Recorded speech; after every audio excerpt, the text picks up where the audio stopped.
Hi everyone, welcome back to my channel, and if you're new to this channel, I offer tips, advice, how-tos, and tutorials for small businesses. Today I'm going to be talking about how to run a successful sticker shop, whether that be through Etsy or another platform. I started off as a sticker shop. Even though it might not seem like you can earn a lot from stickers, they are very popular, especially on Etsy. So even if you're selling them for $3, you could be making a lot of sales, so those $3 add up. Personally, I'm still selling stickers in my shop even though I've added other items that are more expensive because of the fact that they sell very well. If you are interested in opening an Etsy shop, which I would recommend if it's your first time being a small business, if you're just starting out, I would definitely recommend opening up an Etsy shop because it is free and Etsy helps you gain views and stuff, whereas if you were to open up your own website, you would have to be doing all that work trying to get people to that website. Etsy does that for you. They do have some fees that are associated with it, but actually opening it and having it open, there's no cost, it's zero.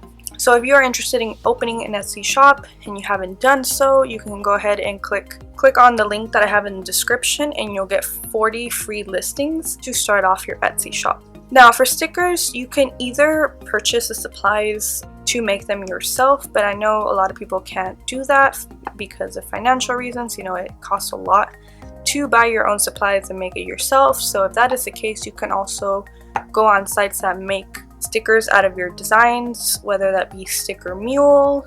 I think it's the only one that comes to mind in my head. I'll probably post some of the other ones somewhere around here or in the description, or both. For me, I first started off using Redbubble to print out my stickers and then just waiting for them in the mail, but I realized that that was only temporary because it was hard for me to sell things because I had to wait for them to arrive on the mail and then I would have to list them. So by purchasing my own stuff to make the stickers myself, not only am I saving money, I'm also able to make stickers whenever I want instead of waiting for another company to mail them out to me. So if that's the route you want to take, I would suggest investing in either a Cricut or a Silhouette. I personally have a Cricut.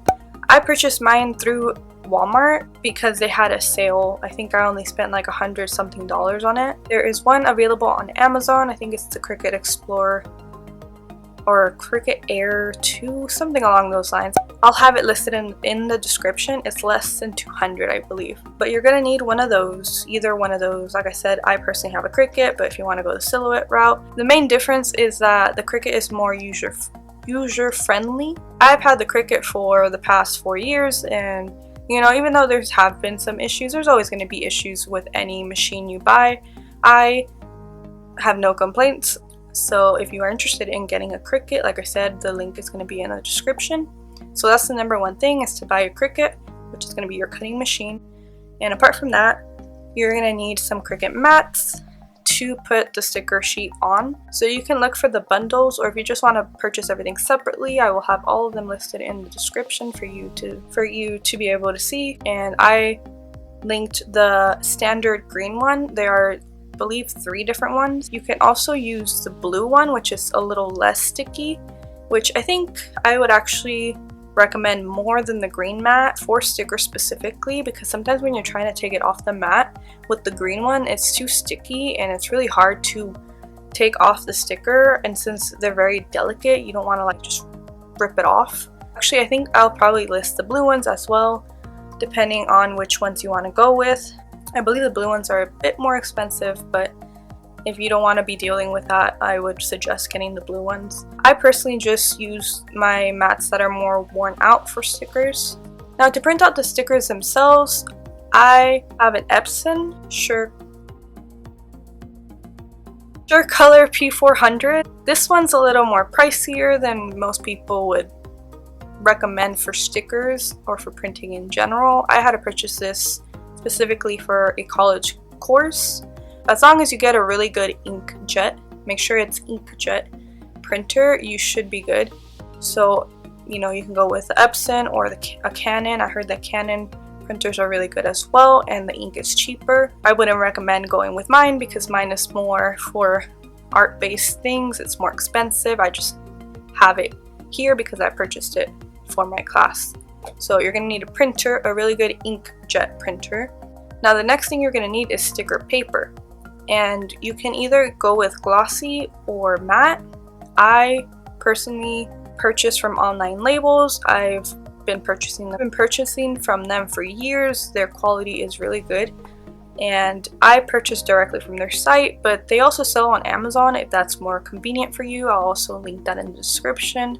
I go with the glossy and matte. Cricuts have a hard time reading glossy papers. I actually have a trick for that, and I'll probably, share it here somewhere here. I have a video that shows you a trick to help the Cricut read the sensor lines on glossy sheets. Make sure to know that you're going to have to do that extra step. That's basically all the supplies you need, and if you don't want to get the Cricut just yet and you just want to hand cut your stickers yourself, you can also do that as well. You would just need the printer and the sticker paper, and that could be a good way to start off, and then maybe later when you generate some sales you can use that money to buy the Cricut, because I think it is a good investment if you plan to be selling a lot of stickers in the future. It's a very good investment to have if you're going to be running a sticker shop. In terms of shipping and packaging them, I also have another video specifically for that, and I'll also share it either here or in the description. This video is mainly just about the supplies that you would need in order to